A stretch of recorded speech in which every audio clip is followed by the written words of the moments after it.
जो तूफानों में पलते जा रहे हैं, जो तूफानों में पलते जा रहे हैं, वही दुनिया बदलते जा रहे हैं। जिगर मुरादाबादी के इसी शेर के साथ बुलेटिन की शुरुआत करेंगे। नमस्कार, मेरा नाम है नितेश गर्ग और आप देख रहे हैं विस्तार न्यूज। बड़ी खबर आ रही है इस वक्त रायपुर से, जहां मंत्रालय में साय कैबिनेट की बैठक हो रही है। मुख्यमंत्री समेत तमाम मंत्री इस बैठक में मौजूद हैं। कई अहम फैसलों पर मुहर लग सकती है। रामलला दर्शन योजना पर बड़ा फैसला हो सकता है। बलौदाबाजार हिंसा पर अहम फैसला हो सकता है। शिक्षा विभाग में खाली पदों को भरने पर चर्चा हो रही है। आचार संहिता हटने के बाद साय कैबिनेट की ये पहली बैठक है और इस बैठक से बहुत ही ज्यादा उम्मीदें हैं पूरे प्रदेशवासियों को। मोदी की गारंटी को लेकर गहन मंथन परिचर्चा इस बैठक में हो रही है। रवि मेरे सहयोगी जुड़ गए हैं, सीधा उन्हीं का रुख करूंगा और जानूंगा उनसे। रवि, महत्वपूर्ण बैठक है। चुनाव की आचार संहिता खत्म होने के बाद ये पहली बैठक है। मोदी की गारंटी को लेकर अहम फैसले हो सकते हैं। क्या क्या संभावित है कि जब वहां से निकलेंगे मंत्री और जो ब्रीफिंग देंगे तो ये फैसले सुनाई देंगे? नीतीश, सबसे बड़ा फैसला होगा शिक्षकों की भर्ती। लगभग राज्य में 33,000 शिक्षकों की भर्ती पर मुहर लग सकती है, क्योंकि लंबे समय से कयास लगाए जा रहे थे कि छत्तीसगढ़ में शिक्षक भर्ती होने वाली है और शिक्षा मंत्री भी लगातार कह रहे थे कि शिक्षक भर्ती की प्रक्रिया शुरू करने जा रहे हैं। इस पर कैबिनेट की बैठक में मुहर लग जाएगी, क्योंकि अब स्कूल खुलने वाले हैं छत्तीसगढ़ में, तो इस पर मुहर आज लग सकती है। और दूसरा कि रामलला दर्शन योजना को सरकार बनने के बाद ही विष्णुदेव साय ने इसकी मुहर लगा दी थी और लोगों को ट्रेन के जरिए से रामलला के दर्शन के लिए भेजा जाता था। इसमें और कैसे प्रावधान किया जा सकता है, क्योंकि शुरुआती दौर पे एक बार में 200-300 लोगों को रामलला के दर्शन के लिए भेजा जाता था, लेकिन अब बड़ी संख्या में लोगों को रामलला के दर्शन भेजने के लिए यहाँ से लोगों को भेजने की तैयारी की जा सकती है। इस पर बड़ी मुहर लग सकती है। इसके साथ साथ जो बलौदाबाजार हिंसा हुई, इस पर लगातार सरकार पर सवाल उठाए जा रहे हैं, तो इस पर भी सरकार न्यायिक जांच का जो उन्होंने फैसला किया था कि न्यायिक जांच आयोग इस पर जांच करेगी, तो इस पर भी निर्णय लिया जा सकता है। और सबसे बड़ा मामला ये भी हो सकता है कि अभी छत्तीसगढ़ में खरीफ की फसल शुरू होनी है, किसानों को खाद बीज की कमी ना हो, इसको भी ध्यान में रखते हुए सभी कलेक्टरों को निर्देश दिया जा सकता है और कैसे किसानों को सही दाम में और सही कीमत में उनको खाद और बीज मिल सके, इसका प्रावधान आज की बैठक में किया जा सकता है। नितेश, नजर रहेगी और विस्तार न्यूज लगातार इस जानकारी को साझा करता रहेगा। जैसे ही बैठक खत्म होगी फिर से बताएंगे, सब कुछ सुनाएंगे। बहुत बहुत शुक्रिया रवि जुड़ने के लिए और तमाम जानकारी साझा करने के लिए। बने रहिएगा क्योंकि अन्य खबरों में भी आपके साथ बातचीत करनी है। बलौदाबाजार हिंसा के मामले में विस्तार न्यूज शुरू से ही आपको हर अपडेट दे रहा है। आज फिर हम आपको अपडेट दे रहे हैं। बलौदाबाजार हिंसा मामले में पुलिस की एसआईटी ने बुधवार को भीम आर्मी क्रांतिवीर के संस्थापक किशोर नवरंगे को गिरफ्तार किया है। किशोर को मिलाकर अब तक इस मामले में 133 लोगों की गिरफ्तारी हो चुकी है। कहा जा रहा है कि नौरंगे ने ही 10 जून को धरना और रैली का आयोजन किया था, जिसने बाद में हिंसा का रूप ले लिया। इसके बाद से किशोर फरार था। फिलहाल पुलिस किशोर नौरंगे को हिरासत में लेकर पूछताछ कर रही है। घटना के बाद पुलिस को शुरू से ही इसकी तलाश थी। अब पूछताछ के दौरान अहम खुलासे होने की उम्मीद है। पुलिस ने अभी तक इस मामले में ज्यादा विस्तृत जानकारी नहीं दी है, लेकिन रवि मेरी हमारे सहयोगी जुड़े हुए हैं, उनका रुख करेंगे और बलौदाबाजार में पल पल की अपडेट बताएंगे। रवि, क्या क्या प्रगति हुई? लगातार हम इस मामले पर दिखा रहे हैं। कल कांग्रेस का विरोध प्रदर्शन था, उसे हमने दिखाया। आज इनके बारे में बताइएगा जिनकी गिरफ्तारी हुई है, और इसके साथ क्या क्या अहम घटनाक्रम हुए इस मामले में। देखिए, किशोर नौरंगे की गिरफ्तारी पुलिस के लिए बड़ी सफलता इसलिए है क्योंकि ये वही व्यक्ति है जो 10 जून के धरना प्रदर्शन को पूरी तरीके से मैनेज कर रहा था, लोगों की भीड़ जुटाने का काम कर रहा था। किशोर नौरंगे इस धरना प्रदर्शन के पहले की कहानी मैं उनको बता देता हूं कि जब 15-16 मई की रात को ये जैत खाम के खंडित होने की जानकारी सामने आई, तो किशोर नौरंगे और जीवराखन बांदे, ये दोनों लोगों के नेतृत्व में एक पंचायत बुलाई गई थी, बैठक बुलाई गई थी गिरौदपुरी धाम में, और वहाँ पर सतनामी समाज के जो बड़े बड़े नेता हैं, बड़े बड़े जो नेतृत्वकार हैं, वो सभी वहाँ पर पहुँचे हुए थे। उसी दिन फैसला हुआ था कि 10 जून को जिला कलेक्टर का घेराव किया जाएगा, कलेक्ट्रेट का घेराव किया जाएगा, तो उसी नेतृत्व के एक हिस्से हैं किशोर नौरंगे, और उन्हीं को गिरफ्तार किया गया है क्योंकि इनकी भूमिका काफ़ी संदिग्ध रही है। क्योंकि बताया जा रहा है कि जब वहाँ पे उपद्रवी आक्रामक हुए, वहाँ डीएम कार्यालय, एसपी कार्यालय को जलाया गया, उस दौरान भी इनकी भूमिका रही है, ये जानकारी सामने आ रही है। तो इस मामले पे जब किशोर नौरंगे से पुलिस पूछताछ करेगी तो कई और खुलासे होने की संभावना है। और भीम रेजिमेंट से अब ये लगातार 5वीं 6वीं गिरफ्तारी है। इससे पहले जीवराखन जो बांधे थे उनको भी रायपुर से गिरफ्तार किया गया था, जो जगदलपुर में गिरफ्तार किया था, रायपुर संभाग के अध्यक्ष थे। तो लगातार जो भीम आर्मी से जुड़े हुए नेता है और जो कार्यकर्ता है उनकी गिरफ्तारी का सिलसिला जारी है। नितेश, छत्तीसगढ़ के स्वास्थ्य मंत्री श्याम बिहारी जायसवाल ने आज बड़ा फैसला लिया है, उसी की बात करेंगे। प्रदेश की मितानिनों को अब ऑनलाइन वेतन दिया जाएगा। उनके इस फैसले से स्वास्थ्य विभाग के लाखों कर्मचारियों में खुशखबरी का माहौल है। स्वास्थ्य विभाग के कर्मचारियों का रुका हुआ वेतन जल्द जारी किया जाएगा। गौरतलब हो कि ऑनलाइन वेतन जारी करने वाला सॉफ्टवेयर तैयार किया जा रहा है। 1 हफ्ते के अंदर कर्मचारियों के रुके हुए वेतन को जारी कर दिया जाएगा। नहीं मिल रहा है, उसका कारण पैसे की कमी नहीं है, उसका आपको बताऊंगा तो आपको बहुत खुशी होगा कि आप लोगों को परेशानी उठाना पड़ता है। इसलिए हम ऑनलाइन पेमेंट पूरे पिछले पैसे को 1 हफ्ते के अंदर हम डालने वाले हैं और आने वाले समय में हर महीने आपका, क्योंकि माननीय मुख्यमंत्री जी ने निर्देश दिया है कि जैसे महतारी वंदन का चुपचाप पैसा पहुंच जाता है और उसमें आपको हेड वाइज अलग से दिखेगा कितना केंद्र का है, कितना राज्य का है, कितना इंसेंटिव है, वो टोटल डिटेल आपके मोबाइल में आ जाएगा। उसकी शुरुआत हम जल्द करने जा रहे हैं। रुक करेंगे रवि मिरी का, हमारे सहयोगी जुड़े हुए हैं लगातार, उन्हीं से बातचीत करेंगे और जानने की कोशिश करेंगे कि ये फैसला कितना बड़ा है, कितने लोगों पर प्रभाव डालेगा। और जरा रवि, मितानिनों की भूमिका और उनके जो कार्य क्षेत्र है उसके बारे में भी बताइएगा। देखिए, मितानिन छत्तीसगढ़ में 80,000 से ज़्यादा है जो ग्राउंड पर सरकार की योजनाओं को क्रियान्वयन करते हैं। खासकर जो महिलाओं की डिलीवरी की बात हो या सरकारी योजनाओं को घर घर तक पहुंचाने की बात हो, इन सभी कामों में मितानिनों की सबसे बड़ी भूमिका रहती है। और इनको अब ऑनलाइन यानी उनके बैंक खाते में सरकार पैसा जमा करने जा रही है। इसके लिए सॉफ्टवेयर तैयार किया जा रहा है। इसकी घोषणा स्वास्थ्य मंत्री श्याम बिहारी जायसवाल ने कर दी है और इसकी तैयारी पूरी हो गई है। लगभग 1 सप्ताह में जानकारी मिल जाएगी कि मितानिनों के खाते में अब पैसे पहुंचने लगे हैं। और ये फैसला इसलिए बड़ा है क्योंकि राज्य में विधानसभा चुनाव के पहले जो मितानिन इस पर प्रदर्शन कर रहे थे, कांग्रेस सरकार से मांग कर रहे थे कि उनके पैसे जल्द से जल्द जारी किए जाए, उनकी जो महीने की इनकम होती है, जो महीने की सैलरी होती है, उसको जारी किया जाए। लेकिन कांग्रेस सरकार में इस मांग को पूरी नहीं की गई थी और उस समय बीजेपी ने कहा था कि हमारी सरकार बनेगी तो मितानिनों का पैसा समय पर जारी किया जाएगा और उसी घोषणा को आज पूरा कर दिया गया है। तो आप समझ लीजिए कि मोदी की एक और गारंटी यहाँ पर पूरी होने जा रही है। तो बड़ा फैसला है और डीबीटी के माध्यम से इनकी वेतन की व्यवस्था की जा रही है ऐप बनाकर। शुक्रिया रवि इस जानकारी को साझा करने के लिए। इधर छत्तीसगढ़ के सारंगढ़ बिलाईगढ़ के अरबपति महाठग शिवा साहू को पुलिस ने 2 करोड़ 26 लाख रुपए की ठगी के आरोप में रायपुर के एक मॉल से गिरफ्तार किया है। सरसीवा पुलिस ने शिवा के साथ उसके साथी सूर्यकांत साहू, रमेश साहू, दिनेश साहू, लक्ष्मी नारायण साहू और भागवत साहू को भी पकड़ा है। जानकारी के मुताबिक एफआईआर दर्ज होते ही सभी आरोपी पिछले 3 महीने से फरार थे। पुलिस के साथ आंख मिचौली का खेल खेल रहे थे। सभी आरोपियों को रायपुर और बिलासपुर से गिरफ्तार किया गया है। पुलिस ने इन्हें हिरासत में लेकर आगे की कार्रवाई शुरू कर दी है।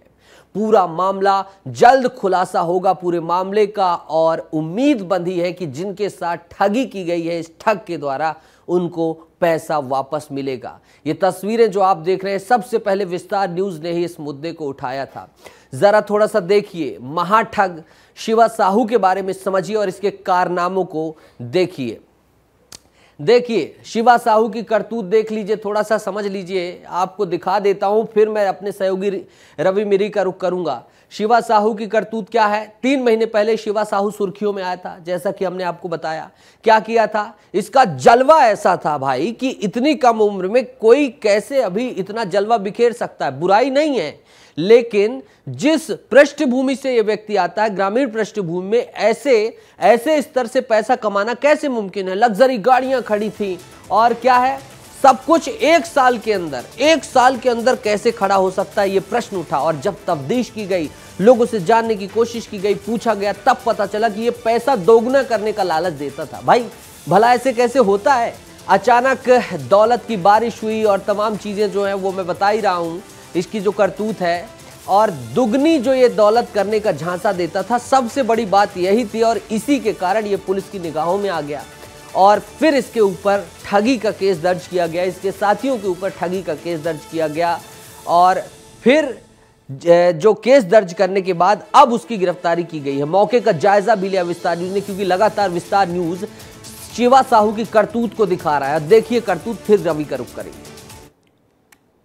महाठग शिवा साहू जो 3 महीने से फरार चल रहे हैं, वो आज 19 जून को गिरफ्तार हुआ है। और जो सरसीवा की पुलिस है, जिले की पुलिस, जो अधीक्षक हैं, जिले के अच्छे पुलिस अधिकारी हैं, उनके जो है दिशा निर्देशन मार्गदर्शन में सरसीवा पुलिस की टीम ने दबिश दिया और रायपुर से शिवा साहू को, बिलासपुर से उनके साथियों को और बिलाईगढ़ ऐसे करके जो 7 आरोपियों को गिरफ्तार किया है। और उनसे आज की डेट में 19 जून को देख सकते हैं, एक कतार का हार्वेस्टर है, पिकअप है, महिंद्रा का ट्रैक्टर है और यहाँ रॉयल इनफील्ड का, जावा का, निंजा, मतलब अच्छे गाड़ियां, महंगी गाड़ियां, मतलब करोड़ों की गाड़ियां आज फिर जब्त किया गया है। आखिर शिवा साहू के पास कितने पैसा आज भी मौजूद है उनके पास में, जो 2 नंबरी का पैसा है जो लोगों को ठग करके लिया गया था, इसका खुलासा होना अभी बाकी है। और पुलिस, जो यहाँ के जो पुलिस वाले हैं, उनका कहना है कि शिवा साहू और उनकी जो 6 साथियां हैं, उनको बिठा करके अच्छी तरीके से जो है उनकी पूछताछ की जा रही है, इंक्वायरी कर रहे हैं। उनका कहना है, जो आसपास के लोग हैं, कि इनके पास और अच्छे गाड़ियां हैं, ऐसे और हार्वेस्टर भी हैं। करतार का जो हार्वेस्टर देख रहे हैं, ऐसे और गाड़ियां हैं इनके पास में। ये जितने भी आप गाड़ियां देख रहे हैं महंगी, इससे पहले मार्च में जब इनके जो गाड़ियों को जब सीज किया गया था, उस समय करोड़ों की गाड़ियां यहाँ सीज हो चुका है। और शिवा साहू का भी ये देख सकते हैं, ये जो पुलिस स्टेशन सरसीवा का है, यहाँ अभी भी कड़ाई के साथ में पूछताछ चल रहा है। और अंदर में शिवा साहू और उनके 6 जो आरोपी हैं, जो उनके साथी हैं, सब अभी अंदर में हैं। अब अच्छे तरीके से इनका जो है पूछताछ किया जा रहा है। आखिर शिवा साहू और उनके साथियों से पुलिस जो है किस प्रकार जो है सच्चाई जान पाती है, ये आप तक हमारी जो विस्तार की टीम है लगातार आपको दिखा रही है। और आज भी 19 जून को हम यहाँ सुबह से डटे हुए हैं और क्या कुछ अपडेट है, आपको हर एक अपडेट से रुक कराएंगे। विस्तार न्यूज के लिए दिनेश जोड़े की रिपोर्ट। सरसीवा थाने में महंगी गाड़ियां खड़ी हैं, निंजा, न जाने कौन सी, रेंज रोवर्स, हार्वेस्टर, और ये सब कुछ इस काले कुबेर का कारनामा जो डबल करने का झांसा देता था, उसी का नतीजा है। सरसीवा थाने में जो लोग आते हैं वो भी बहुत चक्के हैं कि ये कहां से। बहरहाल आगे बढ़ते हैं, रायपुर की बात करते हैं, जहां रायपुर के मौधापारा इलाके में नशे के सौदागरों के बीच हुए गैंगवार मामले में पुलिस ने हत्या का प्रयास में मामला दर्ज किया है। घर में घुसकर मारपीट और आर्म्स एक्ट के तहत मामला दर्ज किया गया है। इसमें अंकुश रात्रे, विकास रात्रे, मीरा रात्रे, विक्की यादव, आशीष सारथी और कपिल तिवारी समेत दूसरे आरोपियों के खिलाफ एफआईआर दर्ज की गई है। आरोपियों पर घरों में फटाका बम और जलते सिलेंडर फेंकने का आरोप है। इस मामले में अब तक 7 आरोपियों की गिरफ्तारी हो चुकी है।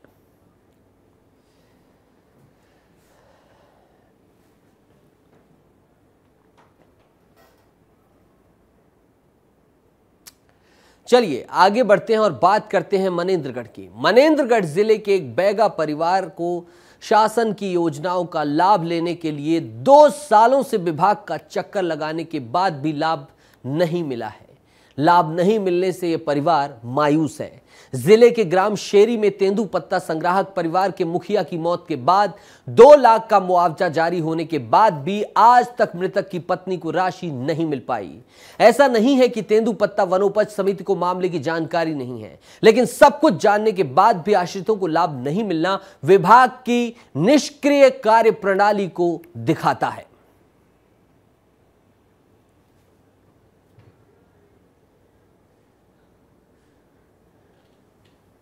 बीमा आज तो नहीं मिल पाई। प्रबंधक से जाके कुछ कई बार गया, तुरंत मेरे को नहीं रेंगा उठे, पैसा मांगा थे 10,000 कि 10,000 दे तो चेक दूंगा तुमको। मैं परेशान हो गई हूँ इतना दिन से कि हो गया, आज तुम्हारे खाता में डाली, कल डाली, परसों डाली, नहीं डाल पाता है। जब से वहाँ से कागज आया है तब तो मैं रेंगता हूँ प्रबंधक के पास, और घर में जा चुके हैं। और वहाँ से पैसा आया एक बार, लेकिन छोटा खाता की वजह से वापस चला गया। फिर बड़ा खाता करके फिर भेजे हैं। छोटा खाता पहले 2 लाख से मतलब 50,000 से ऊपर नहीं ले रहा था खाता, वापस हो गया पैसा। फिर बड़ा खाता करके भेजे हैं उनका। हाँ, समय हो गया है 2 साल लगभग। अविनाश चंद्र हमारे सहयोगी जुड़े हुए हैं। बात एक परिवार की नहीं है, बात है न्याय की, बात है उस दर्द की, पीड़ा को समझने की। अविनाश ने समझा और इस खबर को भेजा। अविनाश, क्यों इसे 2 साल से चक्कर कटवाए जा रहे हैं? क्या जुर्म है इस मजलूम का, इस बेवा का, इस गरीब का? राष्ट्रपति के दत्तक पुत्र कहे जाते हैं। भरतपुर विकास खंड की यदि बात करें तो पूरी तरह से वनांचल क्षेत्र होने के साथ आदिवासी बहुल क्षेत्र है। यहाँ पर जो तेंदूपत्ता संग्राहक होते हैं, जो पीड़िता है उसके पति जो थे 31 दिसंबर 2021 को अचानक उनकी मौत हो गई। और मौत होने के बाद जो एक उनको राहत राशि मिलनी चाहिए थी 2 लाख रुपए के लिए, उसके लिए आज मुन्नी बाई जो पीड़िता है वो चक्कर पे चक्कर लगा रही है। लेकिन विभाग ऐसा है जो सुध नहीं ले रहा है। वही प्रबंधक की अगर बात की जाए, छोटे और बड़े खातों का हमेशा से वो बताते रहते हैं कि छोटा खाता है, बड़ा खाता है, इसीलिए आपका पैसा नहीं आया। लेकिन ये किसी ने भी जहमत नहीं उठाई कि उसके छोटे खाते को आखिर बड़ा कैसे किया जाएगा। लेकिन राष्ट्रपति के दत्तक पुत्र आज भी ऐसे एक मामले नहीं, कई मामले हैं वनांचल क्षेत्रों के, लेकिन जो प्रकाश दिया जाते हैं। 10,000 रुपए घूस का भी आरोप लगाया इन्होंने, तो कैसे मान लिया जाए कि छोटा खाता बड़े खाते का आरोप है? बात तो कुछ और ही चल रही है। क्या इनका गरीब होना गुनाह है? इनके प्रशासन को जवाब नहीं देना चाहिए जिन्होंने पैसा अटका के रखा है? बिल्कुल बिल्कुल। जब जिस प्रकार से पीड़िता के द्वारा कहा जा रहा है कि 10,000 रुपया भी की मांग भी की गई थे, इससे साफ जाहिर होता है कहीं न कहीं 2 लाख की जो मोटी राशि है उसमें और भी अपना हिस्सा बनाने के कारण से उस पीड़िता को आज चक्कर पे चक्कर लगा रही है, घर की जा रही है, दफ्तर पे जा रही है, विभाग के अन्य अधिकारियों से भी मिल रही है। लेकिन विडंबना कहेंगे कि राष्ट्रपति के दत्तक पुत्र कहे जाने वाले बैगा जनजाति आज इन समस्याओं से जूझ रहे हैं, लेकिन इनकी सुध लेने वाला संबंधित विभाग का कोई भी अधिकारी नहीं है। और उन अधिकारियों को पता होना चाहिए कि जब विस्तार न्यूज देखेंगे सीएम साहब तो अपने सुशासन से ऐसा चक्र चलाएंगे कि उन्हें परेशानी हो जाएगी। अविनाश, शुक्रिया, शाबाश, आपने इस स्तर की बहादुरी की खबर को उठाया जो कि विस्तार न्यूज की खासियत है, हर एक को न्याय सुनिश्चित करना। आगे बढ़ेंगे, कवर्धा का रुख करेंगे, जहां कवर्धा जिले में नए शिक्षा सत्र की तैयारियां जोरों से चल रही हैं। 25 जून को सभी स्कूलों में प्रवेश उत्सव मनाया जाएगा, लेकिन जिले के शासकीय स्कूल में पढ़ने वाले बच्चे एक बार फिर आधी अधूरी तैयारियों के बीच पढ़ने जाएंगे।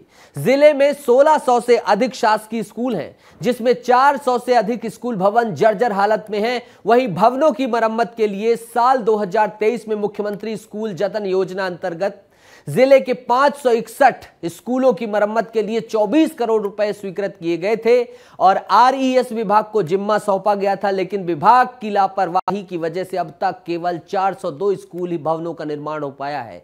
इस बिल्डिंग को देखिए और सोचिए कि क्या इसका जीर्णोद्धार हुआ है? नहीं हुआ है तो क्यों नहीं हुआ है? और जो शाला प्रवेशोत्सव होगा तो उसमें बच्चे इस बिल्डिंग में जाकर क्या करेंगे? पढ़ाई करेंगे कि इसकी पुताई करने की ध्यान देंगे, या फिर गिनेंगे कि इसमें कितने छेद हैं, कितने गड्ढे हैं, कितनी दरारें हैं? यही करेंगे। बड़ा सवाल खड़ा होता है और कांग्रेस ने भी इस पर लापरवाही और बंदरबाट का आरोप लगाया है, जो स्थानीय कांग्रेस के नेता हैं। यहाँ के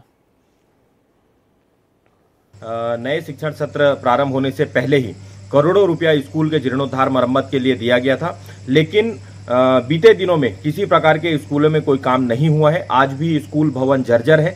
छोटे जिन्हें हम अपने देश का भविष्य कहते हैं, वो छोटे बच्चे जो है स्कूलों में आज भी भवन विहीन लगभग 300 स्कूल ऐसे हैं जो जिले में भवन विहीन स्कूल हैं। भारतीय जनता पार्टी की सरकार में केवल भ्रष्टाचार को बढ़ावा मिला है, अधिकारी मौन है, जिम्मेदार लोग जो है वो कुछ करने को तैयार नहीं है, बोलने को तैयार नहीं है। संघ के आदेशानुसार अभी 26 जून से हमारा साल प्रारंभ हो रहा है। साल प्रवेश उत्सव की तैयारी की जा रही है और भवन की स्थिति, जो भवन जर्जर है या अति जर्जर है, उनके मरम्मत के लिए हम लोग शासन को पत्र लिख चुके हैं और जैसे ही राशि प्राप्त होगी मरम्मत की कराई जाएगी। योगदास साहू जी जिला शिक्षा अधिकारी हैं। संज्ञान में आया है, देखेंगे कह रहे हैं, लेकिन साहब आप संज्ञान क्यों नहीं लेते हैं? 26 तारीख से शाला प्रवेशोत्सव आपको मनाना है। सीएम, डिप्टी सीएम, शिक्षा मंत्री सबने आपको इतनी महत्वपूर्ण जिम्मेदारी सौंपी है, लेकिन आप प्रवेशोत्सव से पहले कोई भी तैयारी नहीं करने वाले हैं। हिमांशु मेरे साथ जुड़ गए, उन्हीं का रुख करूंगा और जानने की कोशिश करूंगा इस जीर्ण शीर्ण भवन के बारे में। हिमांशु, क्यों इतनी उपेक्षा? जिला शिक्षा अधिकारी कह रहे हैं प्रवेशोत्सव मनाने जा रहे हैं, तो प्रवेशोत्सव से पहले उनको जिले के स्कूलों का भी हाल देखना चाहिए ना। जी देखिए, आपको मैं बता दूं कि जिस हिसाब से 25 जिले में नए शिक्षा सत्र की तैयारी शुरू होने वाली है, वहीं 25 जून से नए शिक्षा सत्र की तैयारी पूरे स्कूलों में की जा रही है। जहां यहां पर आपको मैं बता दूं कि 1600 से अधिक स्कूल ऐसे हैं जो आज भी। अरे हिमांशु भाई जानकारी दे दी, बहुत बढ़िया आपने जानकारी भेजी है। अब अड़चन बता दीजिए, कार्रवाई क्यों नहीं होती है ये बता दीजिए, रेनोवेशन क्यों नहीं हो रहा, क्यों पलीता लगाया जा रहा है मुख्यमंत्री की योजनाओं का, शासन की योजनाओं का, ये अधिकारी क्यों लगा रहे हैं ये बता दीजिए।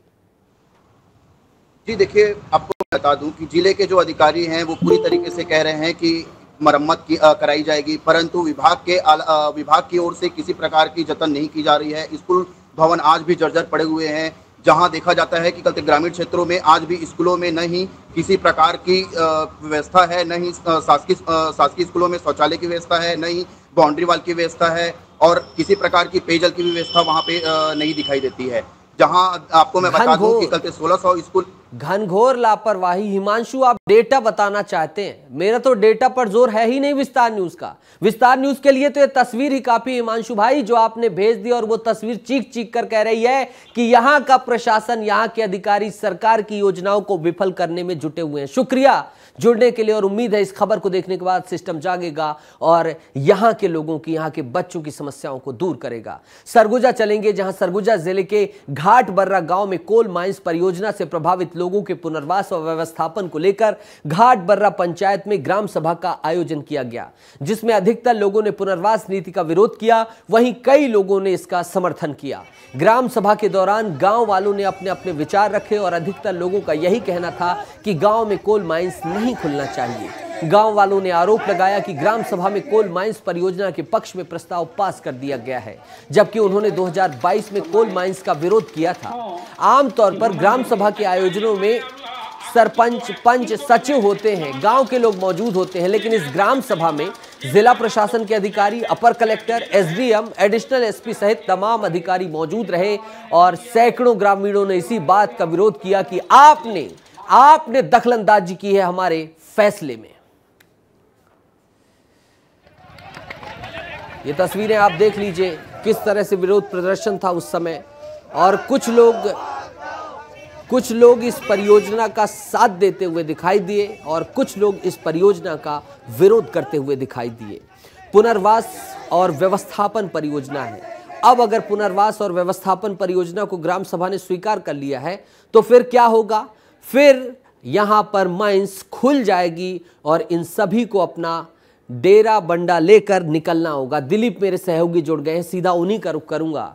दिलीप, फैसला ले लिया गया।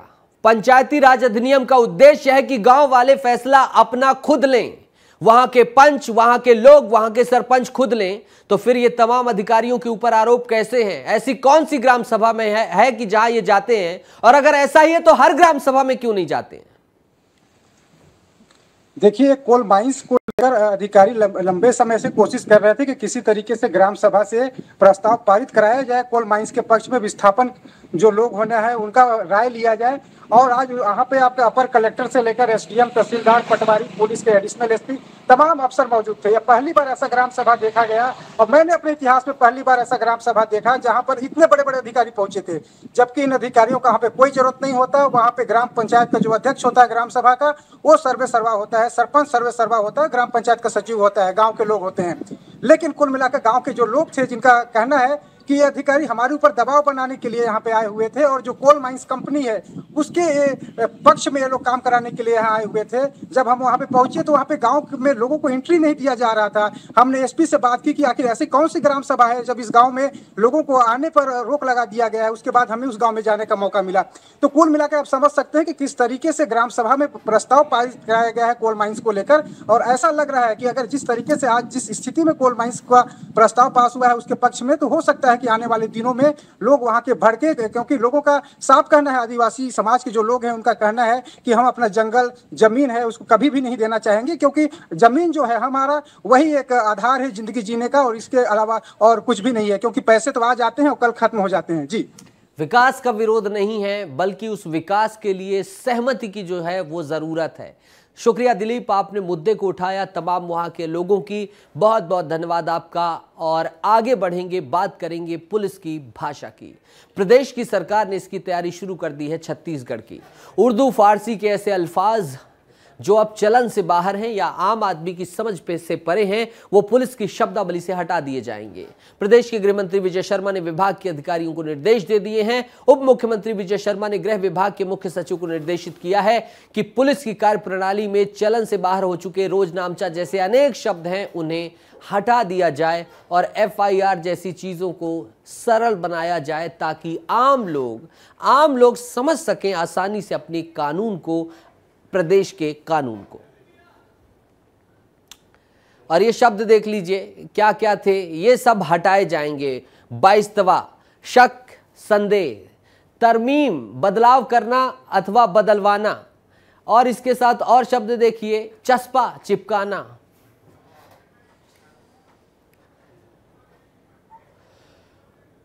छत्तीसगढ़ की इस वक्त की सबसे बड़ी खबर विस्तार न्यूज बता रहा है, जहां मंत्री बृजमोहन अग्रवाल ने इस्तीफा सौंप दिया है। बृजमोहन अग्रवाल विधायकी से इस्तीफा सौंप चुके थे, लेकिन मंत्री बने रहने के बात पर उन्होंने कहा था ये तो मुख्यमंत्री को निर्णय लेना है। और अब बृजमोहन अग्रवाल ने इस्तीफा सौंप दिया है। सबसे बड़ी खबर बता रहे हैं, 8 बार के विधायक अजय बृजमोहन अग्रवाल ने इस्तीफा सौंप दिया है। शिक्षा मंत्री थे, धर्मस्व विभाग था उनके पास, 2 विभाग थे, महत्वपूर्ण विभाग थे। और बृजमोहन अग्रवाल जो कि कद्दावर नेता है, इतने बड़े कद के नेता, अब छत्तीसगढ़ से निकलकर देश के हो गए हैं और दिल्ली के हो चुके हैं। मोहन 17 तारीख को विधायकी से इस्तीफा दिया था और आज उन्होंने इस्तीफा दे दिया है। 19 तारीख को मंत्री पद से। रवि मेरे सहयोगी जुड़ गए हैं, सीधा उन्हीं का रुख करूंगा। रवि, कब इस्तीफा सौंपा और अब आगे की प्रक्रिया क्या राज्यपाल ने विमुक्त कर दिया है, इसका गजट में भी जारी हो गया है? नितेश, आज दिन भर से चर्चा चल रही थी कि बृजमोहन अग्रवाल आज की कैबिनेट बैठक में इस्तीफा सौंप सकते हैं, आज उनकी विदाई कैबिनेट से कर दी जाएगी। तो ये खबर अब सही हो गई है। कैबिनेट की बैठक चल रही है, इसी बैठक में बृजमोहन अग्रवाल ने मुख्यमंत्री को अपना इस्तीफा सौंप दिया है, कह दिया है कि मैं अब सांसद रहूंगा। और विधायक पद से तो पहले ही उन्होंने इस्तीफा दे दिया था, अब मंत्री पद से, शिक्षा मंत्री की जिम्मेदारी उनके पास थी, उस पद से भी उन्होंने इस्तीफा दे दिया है। मतलब अब पूरी तरीके से बृजमोहन अग्रवाल राज्य सरकार के सभी जो पद थे उससे अलग हो चुके हैं। तो ये पुष्टि हो चुकी है और इस कैबिनेट बैठक के बाद उनको विदाई की जाएगी। विदाई की जो तैयारी है कैबिनेट बैठक में वो वहाँ पर की जा रही है। तो जल्द इस पर भी जानकारी आ जाएगी कि बृजमोहन अग्रवाल के जो मन में जो इच्छा थी कि उनको अब आगे क्या करना है, तो वो तय हो गया है। वो कह भी रहे थे कि मैं 6 महीने तक बिल्कुल रवि, लेकिन कहानी यही खत्म नहीं होती है। उन्होंने इशारों में जब एग्जीक्यूटिव एडिटर ज्ञानेंद्र तिवारी जी से बात हो रही थी, पीसी कर रहे थे, तो उन्होंने कहा था जल्द शुभ समाचार दूंगा, बड़ा समाचार दूंगा। तो अब विधानसभा अध्यक्ष की बात चल रही है, उपाध्यक्ष की बात चल रही है, तमाम चीजों की बात चल रही है दिल्ली के जो राजनीतिक गलियारे हैं, तो हो सकता है कि बड़े पद पर सुशोभित दिखाई दें। देखिए, बहुत तेजी से ये सब कुछ हुआ है, क्योंकि पिछले कुछ दिनों से छत्तीसगढ़ में चर्चा चल रही थी कि बृजमोहन अग्रवाल क्या मंत्री रहेंगे या सांसद रहेंगे। उसके बाद एक खबर आई और उन्होंने अपने विधायक के पद से इस्तीफा दे दिया और आज उन्होंने मंत्री के पद से इस्तीफा दे दिया। मतलब दिल्ली से कुछ न कुछ बृजमोहन अग्रवाल के पास इनपुट आ चुके हैं, वो इनपुट के आधार पर ये लगातार कार्रवाई की जा रही है। उसके बाद अब एक आशा है और एक उम्मीद है छत्तीसगढ़ में बीजेपी के कार्यकर्ताओं के अंदर, बृजमोहन अग्रवाल के समर्थकों के अंदर, कि उनको केंद्रीय नेतृत्व कोई बड़ी जिम्मेदारी दे सकती है। इसीलिए बृजमोहन अग्रवाल मान गए हैं कि राज्य के मंत्री के पद के रूप में जो काम कर रहे थे उससे इस्तीफा देने के लिए। तो एक बड़ी खबर यही है कि केंद्रीय नेतृत्व उनको बड़ी जिम्मेदारी दे सकते हैं। डिंडौरी में विश्व सिकल सेल एनीमिया उन्मूलन विश्व दिवस पर शासकीय चंद्र विजय कॉलेज परिसर में राज्य स्तरीय कार्यक्रम का आयोजन किया गया था। कार्यक्रम में शामिल होने के लिए उपराष्ट्रपति जगदीप धनखड़ डिंडौरी पहुंचे थे। इस दौरान सीएम डॉक्टर मोहन यादव ने उनका स्वागत किया, पौधारोपण किया गया। इसके साथ ही पारंपरिक वाद्य यंत्र पर जमकर थिरकते भी उपराष्ट्रपति नजर आए। रिपोर्ट देखिए, फिर आगे की बात वहां के सहयोगी से ही करेंगे।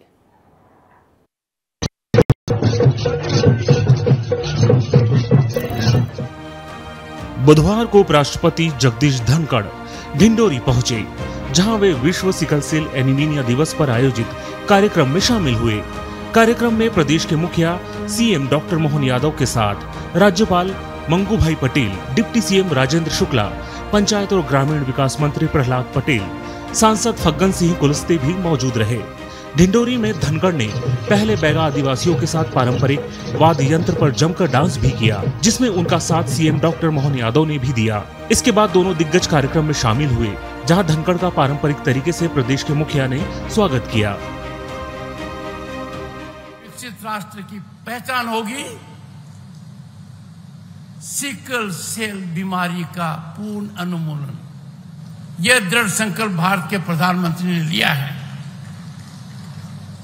और भारत के प्रधानमंत्री ने इसकी घोषणा जुलाई 2023 में आपके पड़ोसी जिले शहडोल से की है। खासकर सिकल सेल एनीमिया तो ऐसा अपने ये इतनी कठिन बीमारी है, ये रक्त के विकार की सच्चे अर्थों में तो आपने हमको बताया।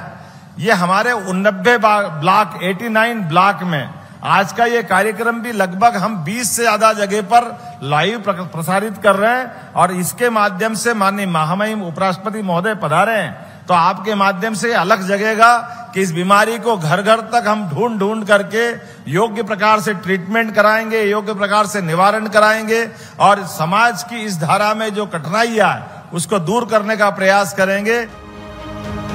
देश को सिकल सेल एनीमिया मुक्त करने के लिए सिकल सेल एनीमिया उन्मूलन मिशन शुरू किया गया है। इसके लिए जन्म से लेकर 40 वर्ष के आयु वर्ग के सभी व्यक्तियों की सिकल सेल स्क्रीनिंग कर पोर्टल में एंट्री की जा रही है। हमारे सहयोगी जुड़ गए हैं। अनिल, उपराष्ट्रपति जी आए थे, क्या क्या उन्होंने उद्बोधन दिया और जरा सा सिकल सेल के बारे में भी वहां कितनी समस्या है ये भी बता दीजिएगा कि अब इस समस्या से निजात पाने के लिए ये किया जा रहा है, इतनी बड़ी समस्या है।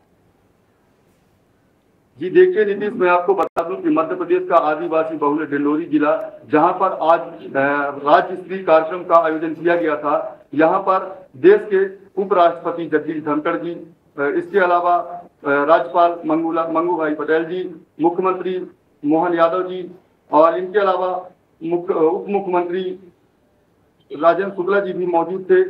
आपको बता दें कि यहाँ पर उपराष्ट्रपति जगदीश धनखड़ जी ने कहा कि डिंडौरी जिले में व इसके अलावा आदिवासी बहुल जिले में सिकल सेल जो यह बीमारी है बहुत तेजी से फैल रही है, इसके उन्मूलन के लिए तमाम सरकार के द्वारा प्रयास किया जा रहा है और इसे जड़ से खत्म करने के लिए पूरी सरकार प्रयासरत कर रही है। जी नितिन। अनिल, समस्या कितनी है सिकल सेल की डिंडौरी की अगर बात की जाए? आप तो वहां देखते हैं, घूमते हैं, कितनी समस्या ये भयावह है या अब उन्मुक्ति की तरफ बढ़ चुका है डिंडौरी जो जिला है? जी देखिए, इस मामले में जब हम प्रदेश के डिप्टी सीएम राजेंद्र शुक्ल जी से बात किए तो उन्होंने बताया कि ये सबसे ज्यादा फोकस आदिवासी जिला डिंडोरी में किया जा रहा है, क्योंकि यहाँ पर देखा जाए तो 1963 करीब मरीज हैं ऐसे सिकल सेल की जो कि यहाँ पर मौजूद हैं। धीरे धीरे इसके लक्षण और भी बढ़ते जा रहे हैं, तो कहीं ना कहीं सरकार यह प्रयासरत है जिससे इस बीमारी से निजात मिल सके और इसे जड़ से खत्म किया जा सके। इसके लिए उन्होंने यह कहा है कि सरकार पूरी तरह से प्रयास कर रही है। जी बहुत बढ़िया अनिल, बहुत शुक्रिया इस जानकारी को इतने कम शब्दों में इतनी सटीक तरीके से बताने के लिए और तथ्यों तर्कों के साथ। मध्य प्रदेश में कोई बच्चा अगर बोरवेल में गिरकर मरा तो मोहन सरकार छोड़ेगी नहीं। जिसका वह बोरवेल होगा उस पर सरकार न केवल भारी पेनल्टी लगाएगी, जुर्माना लगाएगी, बल्कि जुर्माने के साथ साथ सजा भी देगी। देश में पहली बार मध्य प्रदेश सरकार बोरवेल से जुड़ा कानून लाने जा रही है। सरकार यह विधेयक जुलाई में होने वाले विधानसभा के मानसून सत्र में पेश करेगी। प्रदेश में पिछले 7 महीने में 8 से ज्यादा बच्चों की खुले बोरवेल में गिरने से मौत हो चुकी है। इन मामलों में अभी तक किसी की जिम्मेदारी भी तय नहीं की गई है। श्याम सिंह तोमर जी जुड़ गए हमारे स्टेट ब्यूरो मध्य प्रदेश, सीधा उन्हीं का रुख करेंगे। श्याम जी, समस्या भयावह है, विधेयक के बारे में क्या हलचल है, किस तरह के प्रावधान हो सकते हैं, कितना कठिन विधान हो सकता है, क्या कुछ है इसके बारे में जानकारी? देखिए, बोरिंग एक ऐसा इशू है जो ज़रूरत तो है, लेकिन लापरवाही अगर उस पर हावी हो जाए तो ये अंधे कुएं साबित होते हैं। और इसमें नौनिहाल लगातार जो है जान गंवा रहे थे पिछले कुछ महीने से, पिछले कुछ सालों से। ऐसे में एक्शन लेने को लेकर सरकार चिंतित थी। तो अब सरकार ने तय किया कि जब तक कानून नहीं बनेगा, विधेयक नहीं लाया जाएगा विधानसभा में, तब तक इस पर कुछ एक्शन लेने की वैसी स्थिति नहीं है। आप कितनी भी गाइडलाइन जारी कर लीजिए, कलेक्टरों को कह लीजिए, लेकिन एक्शन के बगैर, भय के बगैर जो है वो जब तक कुछ नहीं होता है। तो ऐसे में सरकार ने तय किया कि विधेयक लाया जाए, उसको कानूनी अमली जामा पहनाया जाए और उसके बाद फिर एक्शन में आए। तो इसमें सबसे पहले तो ये कि विधेयक में कुछ ऐसे क्लॉज डाले जाएंगे ताकि उस पर कानूनन जो है जेल जैसे प्रावधान भी हो पाए, मतलब कानूनी रूप से उस पर प्रकरण दर्ज हो पाए और उसके तहत जो है कोर्ट में उनको पेश किया जाए। कोर्ट से जेल जैसी, जो कोर्ट अगर तय करता है कि जेल भेजना है तो जेल भी भेजा जा सके। ऐसा भविष्य में कड़ा कानून लाने की जो है मंथन चल रहा है, चिंतन चल रहा है। शुक्रिया श्याम जी इस तमाम जानकारी को साझा करने के लिए और बताने के लिए। इधर मध्य प्रदेश की राजधानी भोपाल में लो फ्लोर बस संचालकों की हड़ताल पिछले 6 दिनों से जारी है। करीब 150 सिटी बसें नहीं चल रही हैं। करीब 1.5 लाख लोग सड़कों पर खड़े होकर इन सिटी बसों का इंतजार कर रहे हैं। उसके बाद भी ना तो कोई कार्रवाई ऑपरेटर के खिलाफ हो रही है और ना ही ड्राइवर्स के खिलाफ। कंडक्टर अपनी हड़ताल समाप्त कर रहे हैं। ड्राइवर कंडक्टर का आरोप है कि जब तक उनका पीएफ जमा नहीं होगा तब तक हड़ताल खत्म नहीं होगी। और लोगों का कहना है कि यह हड़ताल पीएफ को लेकर नहीं लगती, क्योंकि वेतन अगर मिल रहा होता तो पीएफ तो आज या कल ऑपरेटर को जमा करना ही होगा। भोपाल के 24 रूट पर कुल 368 बसें चलती हैं। ये बसें शहर के सभी एरियाज को कवर करती हैं, जबकि एक दिन में 1.5 लाख से ज्यादा लोग इनमें सफर करते हैं। सभी लोग परेशान हैं, हलाकान हैं और इंतजार कर रहे हैं कि कब यह हड़ताल खत्म होगी। श्याम जी लगातार हमारे साथ जुड़े हुए हैं, सीधा उन्हीं का रुख करेंगे। श्याम जी, लाइफलाइन कही जाती है भोपाल की जो ये मेट्रो बसेस हैं, तारीफ भी होती है। इस मॉडल को कई राज्यों ने अपनाया है, कई शहरों ने अपनाने की कोशिश की है, लेकिन ये अड़चन आ गई। क्या है ये अड़चन और ये कब दूर होगी श्याम जी? देखिए, इसका जो सबसे सफल मॉडल है वो इंदौर में है, BCLL का जो पूरा प्रोजेक्ट है। उसके बाद दूसरा शहर भोपाल है जहां पर BCLL की बसें चलती हैं और लगातार कनेक्टिविटी देती हैं। लेकिन जैसे ही जो है इसके कर्मचारी, विशेष रूप से बस चलाने वाले चालक और कंडक्टर हड़ताल पे गए, वैसे ही पूरा शहर थम गया। आप जानते हैं कि शहर लगभग 30 किलोमीटर के रेडियस में फैल चुका है। ऐसे में रोजाना प्राइवेट सेक्टर हो या गवर्नमेंट सेक्टर, अपनी नौकरी पर जाने वालों के लिए भारी परेशानी है। इसके अलावा महिलाएं और बच्चे भी परेशान हैं, स्कूली छात्र छात्राएं परेशान हैं कि वो अपने गंतव्य पर कैसे पहुंचे, अपने संस्थान कैसे पहुंचे। उधर अगर देखा जाए तो सरकार की ओर से नगर निगम, जो कि नगरीय निकाय है, उसको मध्यस्थता करने के लिए कहा गया है, क्योंकि ये तमाम कर्मचारी थर्ड पार्टी रिक्रूटमेंट है। ऐसे में उनकी सेवा शर्तें बहुत खराब हैं। उन सेवा शर्तों को दुरुस्त करने के लिए लंबे समय से ये मांग उठा रहे थे। अब जब वो विवश हो गए हड़ताल पर जाने के लिए, तो बीते 6 दिन, आज 6वां दिन है, 6 दिन से लगातार हड़ताल पर है, लेकिन कोई कानूनी रास्ता नहीं निकल पा रहा है। ऐसे में निकाय को तय करना है कि तीनों एजेंसियां मिल बैठकर क्या तय करती हैं ताकि शहर को राहत मिले और इनकी मांगे भी मानी जाएं। लेकिन निकाय के ऊपर भी ये बड़ा एक सवाल खड़ा हो रहा है कि अब तक इनकी क्यों नहीं सुनी जा रही है। अगर कोई अपने नियमों की बात करता, अपने अधिकार की बात करता है, तो उसको मानने में इतनी लेट लतीफ़ी क्यों होती है। और 6 दिन से जो जनता अलग परेशान हो रही है, और जो 6 दिन में जितना कलेक्शन आना था वो घाटा हो रहा है, वो सो अलग है। देखिए, सीधी सी बात है कि सरकार दखल तो दे सकती है, लेकिन इसके अलावा किसी एक पक्ष को अपने कहे अनुसार नहीं चला सकती। अभी हो ये रहा है कि बस मालिक जो है वो ये कहते हैं कि ठीक है, हम पीएफ का जो है वो पैसा दे देंगे, राशि बढ़ा देंगे, लेकिन सरकार हमको फंड जो है वो बढ़ा दे। तो ऐसे में आपस में बड़ा उलझा हुआ ये पूरा मामला है, लेकिन तीनों पक्ष जब बैठेंगे और एक राय हो जाएंगे तभी ये सुलझेगा, वरना सख्ती करनी पड़ेगी। बीसीएलएल के जो मौजूदा कर्मचारी हटाकर उनको सरकार को ये पूरा सिस्टम अपने हाथ में लेना पड़ेगा। एकमात्र विकल्प यही बचता है। उम्मीद है कि इस समस्या का समाधान होगा और सभी की जो इनके कंसर्न्स हैं वो दूर हो जाएंगे। श्याम जी, शुक्रिया इस खबर की तमाम जानकारी साझा करने के लिए। धार चलेंगे, वहां की भोजशाला में 89वें दिन भी सर्वे जारी रहा। यहां के उत्तरी भाग में मंगलवार को एएसआई की टीम ने सर्वे किया। इस दौरान 5 पाषाण अवशेष मिले हैं, पत्थर के अवशेष जो स्तंभों और दीवार के टुकड़े हैं। वहीं इस भोजशाला मुक्ति यज्ञ के संयोजक गोपाल शर्मा और याचिकाकर्ता आशीष गोयल ने बताया कि आज दिन भर गर्भगृह में काम चल रहा है और जो कैमरे से अवशेष मिले हैं, दिखे हैं, उनकी वीडियोग्राफी, फोटोग्राफी हो रही है। बिल्डिंग के उत्तरी पूर्वी भाग में मिट्टी हटाने के दौरान 5 अवशेष मिले हैं जो खंभे और दीवारों के अवशेष हैं। कुछ चिन्ह बने हुए हैं उसमें और पानी की निकासी की भी व्यवस्था की जा रही है। मोटा माटी ये है कि 89वें दिन भी सर्वे चल रहा है और लगातार धार की भोजशाला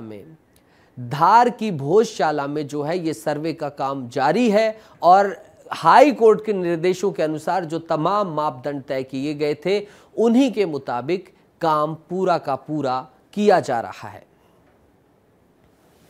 पहले तो हमने हनुमान चालीसा का पाठ किया, राम स्तुति करी और विभिन्न प्रकार की जो प्रतिमाएं और जो चित्र, वहाँ पे भित्ति चित्र भी हमने देखे हैं।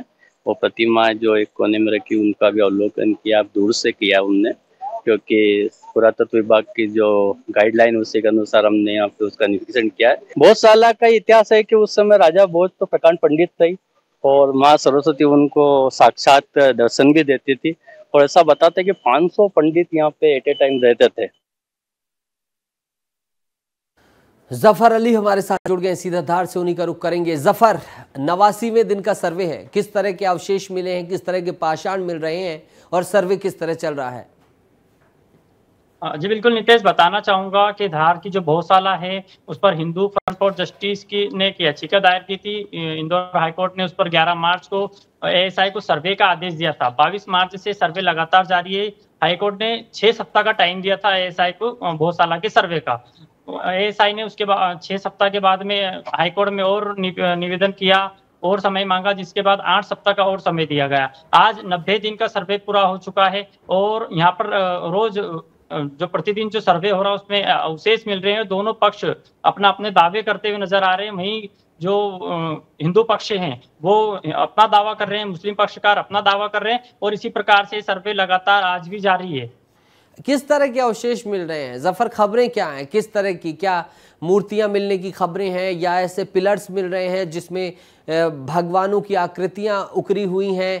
क्या कुछ मिल क्या रहे हैं? अवशेषों के बारे में क्या खबर है?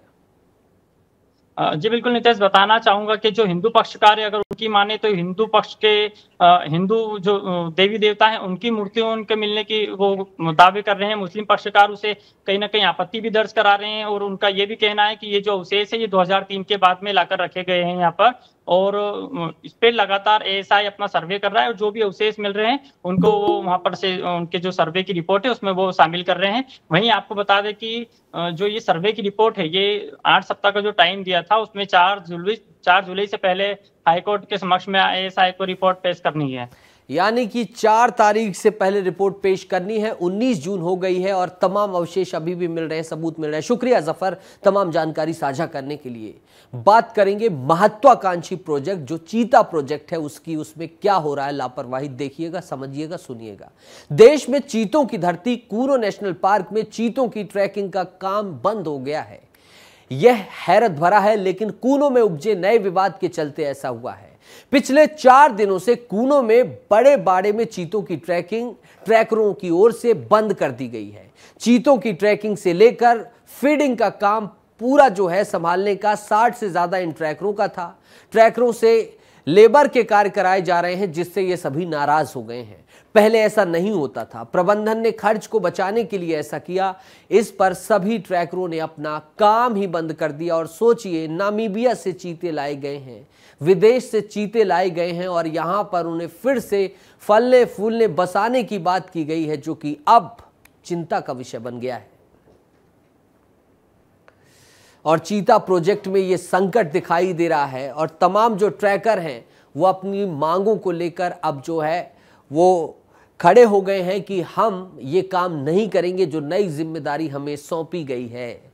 बहुत ही ज़्यादा महत्वाकांक्षी प्रोजेक्ट। प्रधानमंत्री मोदी ने खुद आकर इन सभी को, चीतों को छोड़ा था। यहाँ पर लगातार चीतों की जो है मौत की भी खबरें बाद में आई, लेकिन उसी दौरान प्रजनन की खबरें थी, बच्चे शावक जन्म लेते गए और इस संघर्ष से सभी को उम्मीद थी कि अब आखिरकार जो विलुप्त चीते थे वो बच जाएंगे। और एम तिवारी हमारे साथ जुड़ गए हैं, सीधा उन्हीं का रुख करेंगे और उनसे जानने की कोशिश करेंगे। हेम, क्या अड़चन जा रही है? ट्रैकरों को ऐसी क्या जिम्मेदारी सौंप दी गई है जिसके कारण वो अब ट्रैकिंग ही बंद कर दिए हैं? उन्हें पता नहीं है कि कितना गंभीर संकट हो सकता है?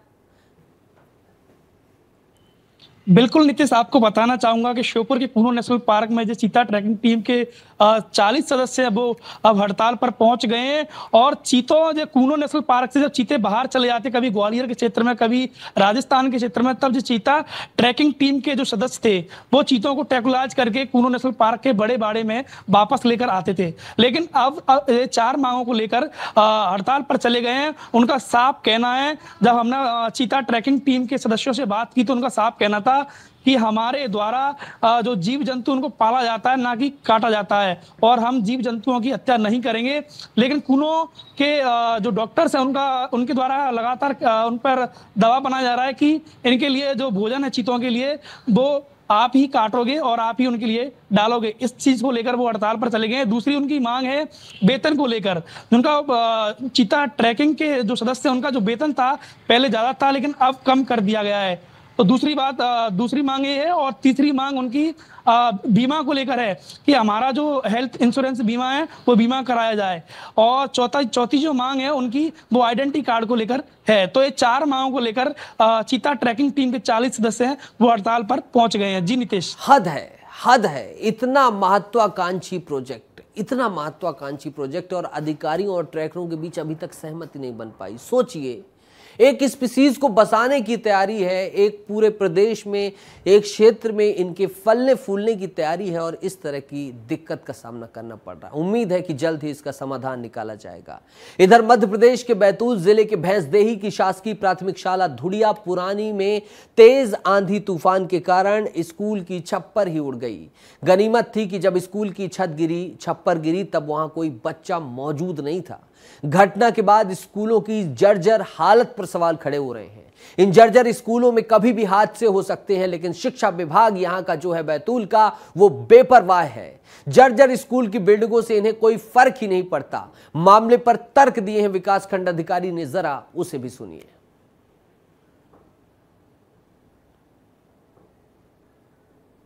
स्कूल एक्चुअल में पुराना था और मैडम ने उसको काफी अच्छे से संवारा था, बढ़िया सजाया भी, बनाया, और वहाँ की पढ़ाई भी बड़ी अच्छी है। लेकिन दुर्भाग्य से तेज हवा आई जिससे उसकी टीन जो है छत उड़ गई है। समस्या आई है। मैंने मैडम से बोला है कि इसको DRC के माध्यम से TPC कार्यालय में भिजवा दें और जो भी यहाँ से मरम्मत की संभावना होगी वो करवाएंगे। और वहाँ हम उनकी बैठने की, बच्चों की व्यवस्था जो है, वहाँ के कमरे जो आजू बाजू के हैं ले करके हम पढ़ाई में नुकसान ना हो उसको विगत चालू रखेंगे और जल्दी से जल्दी उसको हम दुरुस्त कराते हैं।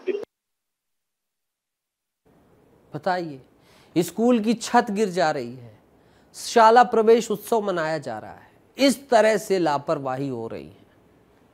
खैर, आगे बढ़ते हैं और मध्य प्रदेश में Indira Gandhi old age pension scheme की बात करेंगे, क्योंकि 1 लाख से अधिक बुजुर्गों को मिलने वाला 600 रुपए प्रति माह पेंशन राज्य सरकार ने बंद कर दिया है, होल्ड कर दिया है। इन्हें अपात्र करते हुए आदेश जारी किया गया है कि अब ये बुजुर्ग खुद दोबारा आवेदन करें और साबित करें कि वे पेंशन की पात्रता रखते हैं। ऐसा इसलिए हुआ है क्योंकि सामाजिक न्याय विभाग का कहना है कि आधार नंबर के मुताबिक जब लोगों के नाम, आयु, लिंग और पते के साथ प्रोफाइल अपडेट की गई तो कई लोग अपात्र निकले। अभी तक इन्हें आयु की पुष्टि के प्रमाण पत्र, 60 वर्ष से अधिक आयु, बीपीएल कार्ड और 3 फोटो के आधार पर ही पेंशन मिल जाती थी, लेकिन अब आधार कार्ड के हिसाब से लोगों को सारे दस्तावेजों के साथ दोबारा आवेदन करना होगा। जिन जिलों में सर्वाधिक बुजुर्गों की पेंशन रोकी गई है उसमें दिग्विजय सिंह का राजगढ़ है, कमलनाथ का छिंदवाड़ा है, बालाघाट, बड़वानी, पन्ना, सतना जैसे जिले शामिल हैं और साथ ही भोपाल और इंदौर पर भी इसका असर पड़ा है। समझ रहे हैं आप, देख रहे हैं कि क्या कैसा जो है वो इस आदेश का प्रभाव हुआ है। सब कुछ आप देख लीजिए, टीवी स्क्रीन पर लिखा है कि किस तरह से इंदिरा गांधी बुजुर्ग पेंशन योजना चलती है, सामाजिक सुरक्षा बुजुर्ग पेंशन योजना चलती है, मुख्यमंत्री सामाजिक पेंशन योजना चलती है और इंदिरा गांधी राष्ट्रीय विधवा पेंशन योजना चलती है। और इतने लोगों का, इतने हितग्राहियों का जो है पेंशन होल्ड किया गया है, इसकी जांच की जाएगी।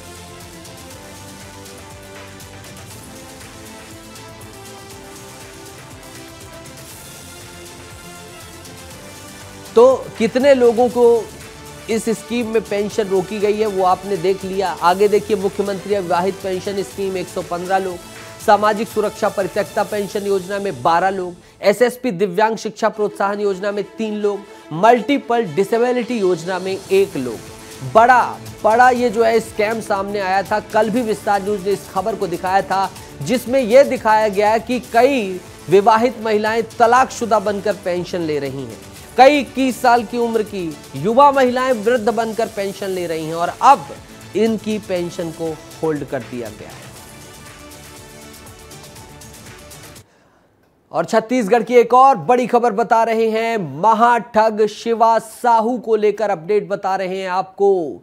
बहुत बड़ी खबर है। शिवा साहू को आज पुलिस ने गिरफ्तार किया था। मॉल में घूम रहा था, बेधड़क घूम रहा था, उसके साथियों को गिरफ्तार किया गया था और अब सरसीमा पुलिस ने जो जानकारी दी है वो बता रहे हैं हम आपको कि गिरफ्तारी के बाद महाठग शिवा साहू को जो है सरसीमा पुलिस पहली तस्वीर साझा कर रही है और विस्तार न्यूज सबसे एक्सक्लूसिव फुटेज दिखा रहा है। देख लीजिए इस ठग को और इसके साथियों को दुगना पैसा करने के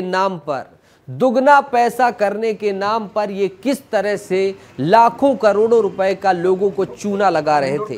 अरबपति बन गए, लोगों को चूना लगा के अरबपति बन गए और अब इनके चूना लगने वाला है और इनको सलाखों की जो है हवा खानी पड़ेगी। पहली एक्सक्लूसिव तस्वीर विस्तार न्यूज दिखा रहा है आपको और सबसे पहले मुद्दा भी विस्तार न्यूज ने उठाया था। 3 महीने हो गए, 4 महीने हो गए, गांव पहुंचे हम, वहां की गाड़ियों को देखा, हार्वेस्टर को देखा, ट्रैक्टर को देखा, गाड़ी को देखा, सब कुछ आपको दिखाया और जब दिखाया तो सबके होश ही उड़ गए। क्यों? क्योंकि वहां मर्सिडीज खड़ी थी, BMW खड़ी थी, बुकाटी खड़ी थी, निंजा खड़ी थी, न जाने क्या क्या गाड़ी घोड़े ऐसे थे। और फिर इसके बाद पुलिस के कान खड़े हुए, रेडार में लिया गया, देखा गया, समझा गया, परखा गया और जब परखा गया तो सब हक्के बक्के रह गए। रवि मेरे सहयोगी जुड़ गए, सीधा उन्हीं का रुख करूंगा। रवि, पहली तस्वीर आ गई है। मॉल में कल घूम रहे थे शिवा साहू और अब सलाखों के पीछे घूमना पड़ेगा। बहुत बड़ी खबर है क्योंकि महाठग शिवा साहू लंबे समय से फरार थे और उनको खोजने के लिए राज्य के डिप्टी सीएम गृह मंत्री विजय शर्मा ने ही कह दिया था कि पाताल लोक से भी उसको खोज के लाएंगे और खोज के लाया गया। शिवा साहू गिरफ्तार हो गया, सरसीवा थाने में उसको पेश कर दिया गया है। उसके साथ 8 लोगों को, कुल 8 लोगों को आज गिरफ्तार किया गया है। उन सभी का नाम हमारे पास आ गया है और अभी तक टोटल, इससे पहले उनके भाई और पिता की भी गिरफ्तारी हुई थी। टोटल सबकी गिरफ्तारी मिलाकर अब तक 13 लोगों की गिरफ्तारी इस मामले में हो चुकी है क्योंकि एक बहुत बड़ा सरगना काम कर रहा था लोगों को ठगने के लिए और पैसे डबल करने के बहाने में इस पैसे डबल करने का वो झांसा झांसा देते थे और लोगों से पैसे ठग लेते थे। बहुत सारे लोगों ने आरोप लगाए थे कि मेरा इतना पैसा ले लिया, मेरा इतना पैसा ले लिया। एक बहुत बड़ा सरगना है जो वहाँ पे लगातार काम कर रहा था, शिकायत हुई और इस खबर की सबसे पहले जानकारी पूरे प्रदेश में विस्तार न्यूज़ ने दी। विस्तार न्यूज़ के सहयोगी अनमोल तिवारी उस गांव भी पहुंचे, उस गांव से भी ग्राउंड रिपोर्ट करके हमने दिखाया कि शिवा साहू कैसे अपने इस ठगी के पूरे माया जाल को चलाते हैं। और वो शिवा साहू हर जगह सीसीटीवी कैमरा लगाकर घूमते थे, कहीं भी कोई जाता था आता था, सब निगरानी शिवा साहू के मोबाइल में उनके एक्सेस था। तो सोचिए कि शिवा साहू कितना बड़ा सरगना चला रहा था। लेकिन वो शिवा साहू एक समय में बोलता था कि मैं हेलीकॉप्टर बुक करूंगा, रोल्स रॉयल बुक करूंगा। वो शिवा साहू आज पुलिस के कब्जे में है, सलाखों के पीछे है। तो कानून से बड़ा कोई नहीं होता है, आज फिर साबित हो गया है। बिल्कुल, कानून से बड़ा कोई नहीं है। और विस्तार न्यूज़ जो है तमाम जानकारी दर्शकों की रखता रहेगा, बात उठाता रहेगा और इन ठगों को छोड़ेगा भी नहीं, जनता के सामने लाता रहेगा। शुक्रिया रवि इस तमाम जानकारी के लिए। तो जो तूफानों में पलते जा रहे हैं वही दुनिया बदलते जा रहे हैं। इसी शुभकामना के साथ आपसे विदा लेते हैं। लगातार खबरें देखते रहिए विस्तार न्यूज़ आपके अपने चैनल में। नमस्कार।